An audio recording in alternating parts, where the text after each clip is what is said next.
Já ouviu falar em doença de Huntington, às vezes conhecida também como Coreia de Huntington? E você sabia que além da Coreia, a doença de Huntington pode dar outros sinais e sintomas? E quais são esses outros sinais e sintomas? Meu nome é Karina França, eu sou neurologista, especialista em distúrbios de movimento ou movimentos anormais, e é sobre isso que eu vou falar com vocês hoje.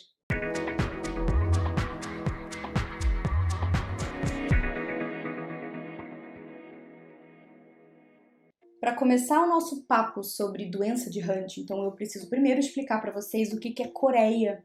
Coreia é um distúrbio de movimento, é um movimento involuntário, que ele é caracterizado por movimentos que são fluidos, migram de uma parte para outra do corpo, não tem ritmo, não tem propósito. Olhando de fora, parece que o paciente está dançando, está fazendo uma coreografia esquisita. Isso é o distúrbio de movimento que a gente chama de Coreia. Mas a doença de Huntington é muito mais do que uma Coreia. Por isso que, em vez de chamar de Coreia de Huntington, hoje em dia a gente prefere chamar essa doença de Huntington. Porque dessa forma a gente aceita, a gente coloca para fora, a gente deixa claro que essa doença tem muitas outras manifestações que não só a Coreia. E às vezes essas outras manifestações são até mais problemáticas do que a própria Coreia em si. E quais são esses outros sintomas da doença de Huntington?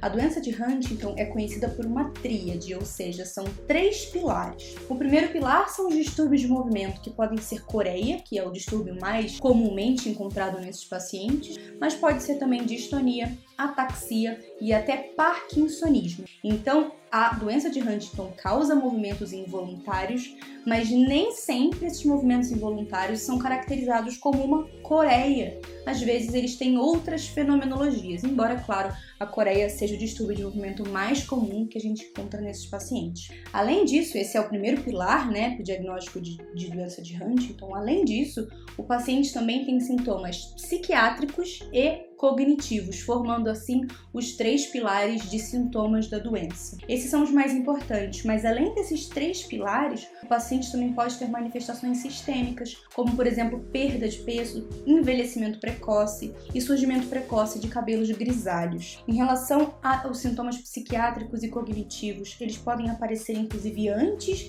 dos movimentos anormais que a gente vê nessa doença, então até mesmo na fase pré-sintomática, e eles são caracterizados por várias manifestações. Em relação à alteração cognitiva, a gente vê uma alteração importante de atenção, de nomeação, de formação de pensamento estratégico, de compreensão de pensamento abstrato que esses pacientes têm.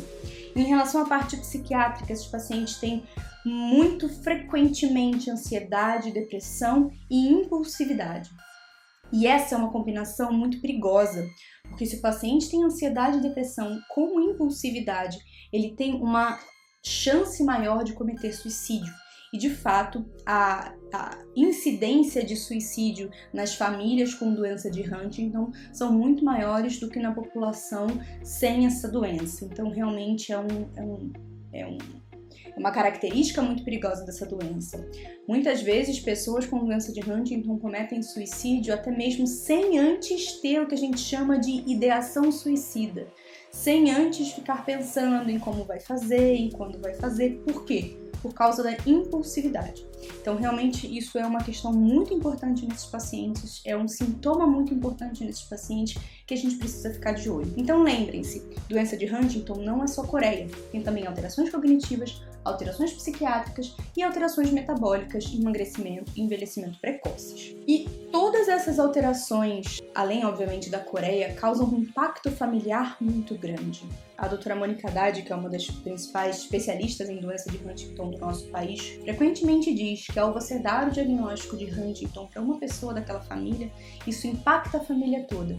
Não só em relação aos cuidados que aquela pessoa com a doença precisará ao longo da vida, como também no impacto social que aquela família terá, principalmente pelos sintomas cognitivos e psiquiátricos da pessoa. Esses sintomas são tão prevalentes que muitas vezes a pessoa não consegue chegar a desenvolver o movimento anormal. Ela falece antes por causa do impacto psiquiátrico e cognitivo da doença. Então, realmente, isso é uma questão muito importante que a gente precisa ficar de olho.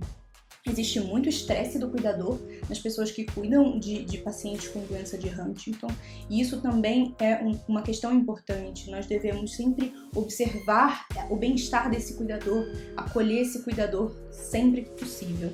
E eu queria explicar um pouquinho melhor para vocês a parte genética dessa doença.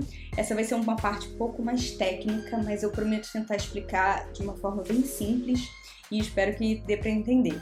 Não sei se vocês já ouviram falar, mas a doença de Huntington ela é chamada de uma doença autossômica dominante. Mas o que isso quer dizer? Aqui está o nosso DNA. O nosso DNA ele é como se fosse um código de barra, mas em vez de ser preto e branco, existem 4 códigos diferentes possíveis. E a combinação desses códigos vai fazer para a gente como se fosse um livro de receitas. Esse livro de receitas é para nossa célula saber quais proteínas ela precisa fabricar. E cada uma dessas proteínas tem uma ação diferente no nosso corpo. Todos nós, todos os seres humanos, temos 2 cópias de cada gene. E quando uma doença é autossômica dominante, quer dizer que basta uma cópia doente desse gene para a pessoa manifestar essa doença. Diferentemente de uma doença autossômica recessiva, em que é preciso 2 cópias doentes do mesmo gene para que a pessoa realmente tenha manifestações clínicas da doença. Então, uma vez que a doença de Huntington é uma doença autossômica dominante e ela é uma doença com penetrância completa, ou seja, todas as pessoas com um gene doente vão invariavelmente desenvolver a doença em algum momento da sua vida, não se sabe exatamente qual é o momento. Pessoas com a doença de Huntington têm 50% de chance de transmitir essa doença para os seus filhos. Por isso é muito importante que pessoas com doença de Huntington, que sabidamente têm doença de Huntington, antes de decidirem ter filhos, elas devem fazer um aconselhamento genético. E aquelas pessoas que têm familiares com doença de Huntington também precisam fazer aconselhamento genético, se possível, antes da decisão de ter filhos. Hoje em dia é possível, inclusive, separar embriões na técnica de fertilização in vitro, embriões que tenham um gene doente daqueles embriões que não têm um gene doente, para que a pessoa possa ter um filho sem esse 50% de chance de carreamento dessa doença. Eu espero que tenha dado para entender tudo. Esse é um assunto um pouco mais difícil. Eu pretendo falar um pouquinho mais sobre doença de Huntington ao longo aqui do conteúdo do canal. Espero que vocês tenham gostado. Se vocês gostarem, por favor, deem um like e não esqueçam de se inscrever no canal. E até a próxima!